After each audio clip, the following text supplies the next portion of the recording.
ఎంత బాకీ పడ్డాడు చంద్రబాబు 1500 లెక్క పెట్టండి ఒకసారి.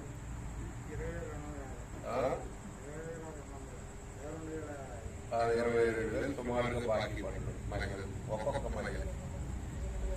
ప్రతి ఒక్క ఇంట్లో కూడా మహిళలు ఎంతమంది ఉంటే అంతమంది అన్నారు. అదే కాదు, ప్రతి పిల్లవానికి 1500 అమ్మ తల్లి వందనం అనే కార్యక్రమం పెడతానన్నారు. దాదాపు 40% కోట పెట్టారు. ఎందుకంటే వీళ్ళ ఇంట్లో మోటార్ సైకిల్ ఉంది, వీళ్ళింట్లో ఇది ఉంది, రేట్ కార్డు, వీళ్ళు అర్హులు కాదు, వీళ్ళంతా ఏదో రకరకాలు పెట్టేశారు. అదే కాకుండా నిరుద్యోగులు మీ ఇంట్లో ఉంటే నిరుద్యోగ డిగ్రీ చదివేవాళ్ళు 3,000 అంటే 3,000 ఎంత బాకీ ఉండండి ఇప్పటికి 15 నెలలకి 13 30 5 3 45,000 బాకీ ఒక్కొక్క యువకుడికి డిగ్రీ చదువుకోవాలని. అంటే ఈ అబద్ధపు మాటలు, మోసపూరిత విధానాలు, అంటే పాపం యువకులంతా కూడా.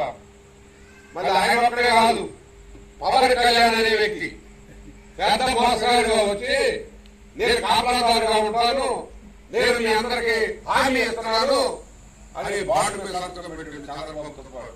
చంద్రబాబు అసలే దొంగ లెక్క ముందే 19 నుంచి ఆయన పరిపాలన చేసినటువంటి సందర్భంలో ఈ డాక్టర్ మహిళల రుణమాఫీలు, రైతు రుణమాఫీలు, అందుకని ఆయన నమ్మరని ఏరుదూరి మీ యువకులకు మొత్తాన్ని కూడా నేను హామీ పడుతున్నానని చెప్పి ఆయనతో పాటు సంతకం పెట్టాడు. సంతకం పెట్టేసరికి కొంత ఆశయం పుట్టింది నిరుద్యోగ యువకుల్లో. అదే కాదు, మేము పెట్టుబడులు చేస్తున్నాం, 20 లక్షల ఉద్యోగాలు ఇస్తాం, సంవత్సరం 5 లక్షల ఉద్యోగాలు ఇస్తుంది, 5 సంవత్సరాల్లో 25 లక్షలు ఉద్యోగాలు ఇస్తామని చెప్పి చెప్పడం జరిగింది.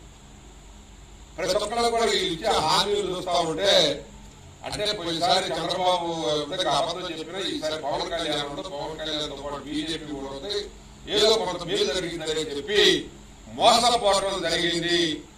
మోసపూరిత విధానాలతో వీళ్ళు అధికారంలోకి వచ్చారు తప్పితే వదిలేగా చెప్పి జగన్ చెప్పినట్టు నేను 3,500 పెన్షన్ ఇస్తాను, నా రాష్ట్ర ఆర్థిక పరిస్థితి, మన రాష్ట్రంలో ఇప్పటికే సంక్షేమ కార్యక్రమాలు అమలు చేస్తున్నాం, టైలర్స్ కానీ, ఆటో వర్కర్స్ కానీ, అదేవిధంగా మరి సాకలి మంగళి లాంటి చేతి వృత్తులు చేసేటటువంటి వారి కానీ, అనేక బీసీ ఎస్సీ ఎస్టీలో ఉన్నటువంటి పేదలకి మొత్తాన్ని కూడా అనేక రకాలుగా బట్టలకి ఆయన తమ అకౌంట్ లో మధ్య దారి లేకుండా మరి 1,75,000 కోట్ల రూపాయలు సుమారుగా మీ అకౌంట్ లో జమ చేసినటువంటి సందర్భం మనం చూస్తాం.